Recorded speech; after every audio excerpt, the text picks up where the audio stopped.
CM గారు ఇది ఎక్కువ మాట్లాడకూడలేదు.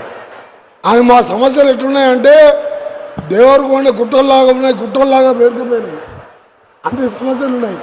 మా బాలు నాయక్ గారు 7 రోజు లేదు. అప్పుడు నేను మంత్రిగా ఉన్నప్పుడు రోషయ్య గారి దగ్గర తీసుకెళ్ళి 180 కోట్ల రోడ్లు వేపించుకున్నాం. ఈ ప్రాంతానికి సంబంధించిన ఎస్ఎల్పిసి సొరంగాన్ని సాధించుకున్నాం. దాన్ని చేసుకొని కూర్చుంటాయినా దాన్ని ఆపేషన్ 10 కిలోమీటర్లు చేయలేక మీరు వెంటబడి దాన్ని స్టార్ట్ చేయాలంటే ఎవరో దుర్మార్గులు కనుబడి అక్కడ యాక్సిడెంట్ అయ్యి 8 మంది చనిపోవడం. ఉత్తమ్ కుమార్ రెడ్డి గారు కూడా బాగా ఇంట్రెస్ట్ తీసుకున్న అది ఆ ప్రాజెక్టు లేకపోతే ఈ ప్రాంతంలో ఎడారిగా ఉంటుంది. మీ అందరి తరఫున ముఖ్యమంత్రి గారికి లిఖితపూర్వకంగా మీ ఎమ్మెల్యే గారు ఇచ్చినారు. మా అక్క చెల్లెలందరూ కూడా మీరు ఒక్కటే కోరుకోండి, మన ముఖ్యమంత్రి గారు ఈ 3 ఏళ్ళే కాదు ఇంకా 5 ఏళ్ళు కూడా మన ప్రభుత్వం ఉంటుంది. రేవంత్ రెడ్డి గారే మళ్ళా ముఖ్యమంత్రి అవుతాడు. మీరెవ్వరు కూడా బాధపడవద్దు. చివరిగా ఒకటే చెప్తాను ముఖ్యమంత్రి గారికి, మీ కొడంగల్కు ముఖ్యమంత్రి గారు మీ కొడంగల్కి ఎన్నితారో మా దేవరకొండని కూడా 2వ కొడంగల్గా చూసుకోవాలని మీకు చేతులెత్తి నమస్కరిస్తున్నాం. ఎందుకంటే ప్రత్యక్షంగా సమస్యలు చూసాం. హాస్పిటల్ లేవు, కాలేజీలు లేవు, రోడ్లు లేవు. ఏదో మీ ఆశీర్వాదంతో మన హ్యాంలో ఆర్ఎన్బి శాఖ ద్వారా 254 కోట్లు శాంక్షన్ చేయడం జరిగింది.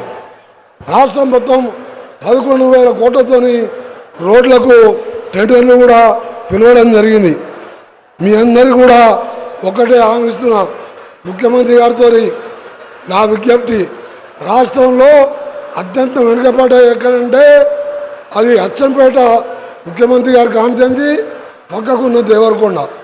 ఈ రెండింటిని చూస్తే ఎంతో బాధ అనిపిస్తుంది. హాస్పిటల్ పోవాలంటే 300 కిలోమీటర్లు పోవాలి. ఇక్కడున్న చంద్రంపేట అలాగే 2 మండలాల్లో కనీస సౌకర్యాలు లేకుంటే ప్రతి ఫౌండేషన్ సహకారంతో మన ఎమ్మెల్యే గారితో చెప్తే కొన్ని చేయడం జరిగింది. అందుకని మొట్టమొదటి డిమాండ్ 200 బెడ్లకు అప్గ్రేడ్ చేస్తూ ఈరోజు ప్రకటించాలని చేతులారా మిమ్మల్ని విజ్ఞప్తి చేస్తూ, ఇవాళ హాస్పిటల్ పోవాలంటే 300 కిలోమీటర్లు పోవాలి. అందుకనే మీకోసం ఎంతో ఉత్సాహంగా ఎదురు చూస్తున్న మా అక్క చెల్లెళ్ళు సగం మంది ఇవాళ మా సమస్యలు పరిష్కారం అవుతాయని ఆశతో ఉన్నారు. గౌరవ ముఖ్యమంత్రి గారికి, వేదిక మీద ఉన్న కౌన్సిల్ చైర్మన్ గారు, మా తోటి ఎమ్మెల్యేలకు అందరికంటే మా ప్రాణ సమానులైన దేవరకొండ అక్క చెల్లెళ్లకు, తమ్ముళ్లకు చేతులెత్తి నమస్కరిస్తూ సెలవు తీసుకుంటున్నాను. జై Hind. Thank you sir. Honourable minister పెద్దలు ఉత్తమ్ కుమార్ రెడ్డి గారి సందేశం.